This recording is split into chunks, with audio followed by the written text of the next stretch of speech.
Hello friends, I am here to convey about the recruitment process of senior technical officers, subject matter specialist and agriculture scientist, recruitment boards, agriculture recruitment services, ARS of ICR exam. Here I will discuss two to three important, very important points of ICR, मतलब changing the patterns recruitment process of ICR examination.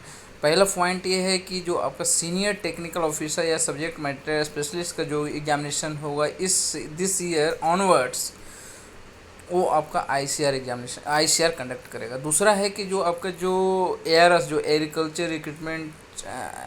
Agriculture research service का जो आपका जो ARS का examination जो air सर्वे जो conduct करती थी, उसका जो मिनिमम क्वालिफिकेशन है उसको रिवाइज किया गया है। वो मास्टर डिग्री से आपका उसका पीएचडी उसका मिनिमम क्वालिफिकेशन रखा गया है।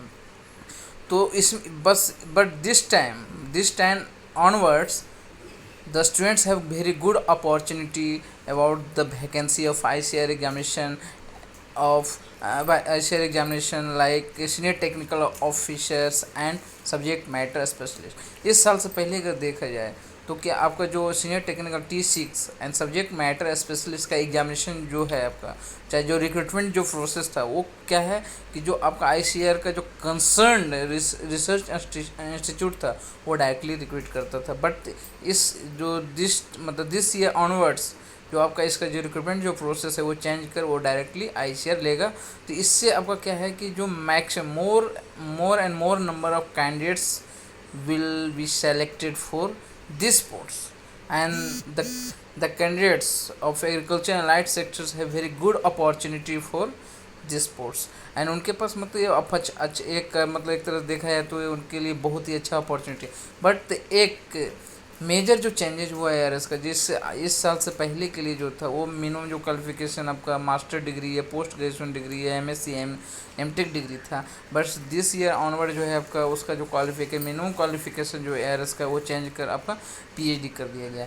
बट जो प्रोसेस जो एग्जामिनेशन का वो सेम होगा जो पहले होता था, जैसे मेंस ने आपका pre mains and return. But जो सीनियर टेक्निकल ऑफिसर और जो सब्जेक्ट मैटर स्पेशलिस्ट का जो रिक्रूटमेंट जो प्रोसेस उसका जो क्वालिफिकेशन है उसका जो रखा गया वो मास्टर डिग्री या पोस्ट ग्रेजुएशन डिग्री रखा गया है।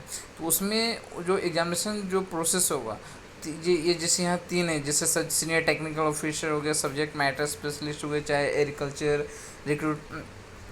रिसर्च सर्वे का जो ये जो फर्स्ट जो इनिशियल स्टेज होगा तीनों का, ये तीन जो रिक्रूटमेंट है इस तीनों पोस्ट के लिए वो सिमिलर होगा। मतलब जो एआरएस का जो प्री एग्जामिनेशन होता था उस प्री एग्जामिनेशन के थ्रू ही आपका इन तीनों का सिलेक्शन होगा। बट डिफरेंस क्या है कि जो एआरएस जो एएसआरबी का जो नेट का एग्जामिनेशन जो होता था, जो नेट जो एआरएस प्री बोलते हैं, वो एग्जामिनेशन जो होता था उसके थ्रू आपका जो एआरएस के लिए जो एलिजिबल होंगे, जो एआरएस के लिए पर्टिकुलरली अप्लाई करेंगे जिस पोस्ट के लिए, वो उस कैंडिडेट्स के लिए वो एआरएस या नेट जो एग्जामिनेशन वो प्री स्टेज होगा।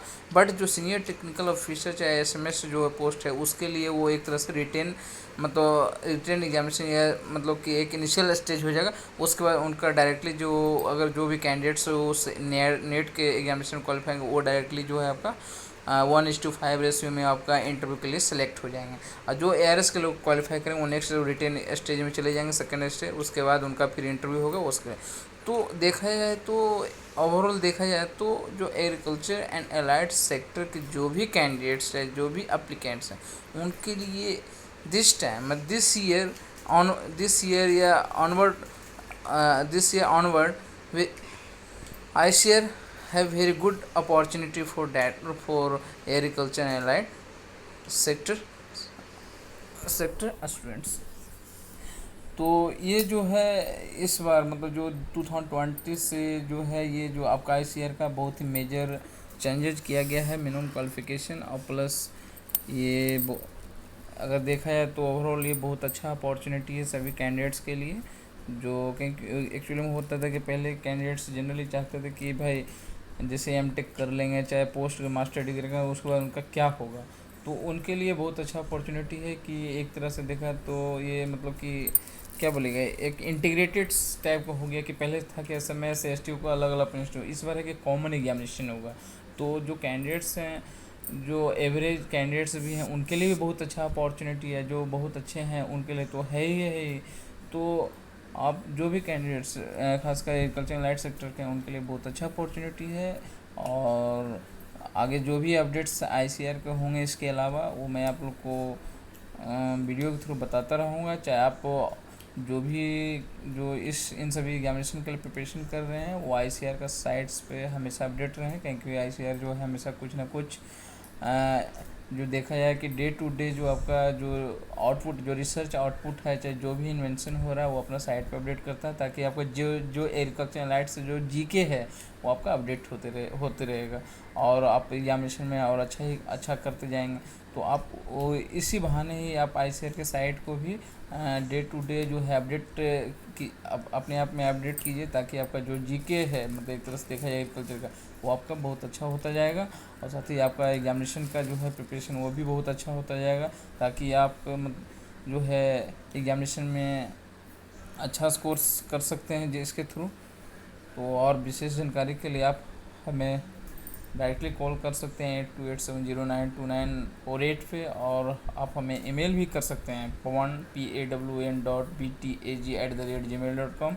और हमारा इसके अलावा बहुत सारा जो है वीडियो हमारा जो यूट्यूब पे है, और जिसमें मैंने बहुत सारा वीडियो डाला है कि what is opportunity for agriculture light sector in after completion of way under graduate. उसके बाद फिर आपका जैसे एग्रीकल्चर इंजीनियरिंग से आप कैसे JRF का प्रिपरेशन कर सकते हैं, कैसे SRF का जो PhD का जो प्रोसेस है, कैसे आप उस PhD को क्वालिफाई कर सकते हैं। IRA जो PhD जो सबसे टफेस्ट, मतलब एक तरह से एग्रीकल्चर लाइट के लिए कहा जाता है कि एग्रीकल्चर में IRA PhD का जो एग्ज़ाम बहुत टफेस्ट होता है। तो आप उसके लिए मैं बहुत सारा वीडियो डाला है, और भी जो है एग्रीकल्चर से रिलेटेड जो सब्जेक्ट है उससे रिलेटेड मैंने बहुत सारा वीडियो डाला है। तो आप उस वीडियो को हमारे चैनल के थ्रू देख सकते हैं, और आप इस वीडियो के अंतर्गत आप कमेंट भी कर सकते हैं आपका जो भी कंसर्न है। Thank you.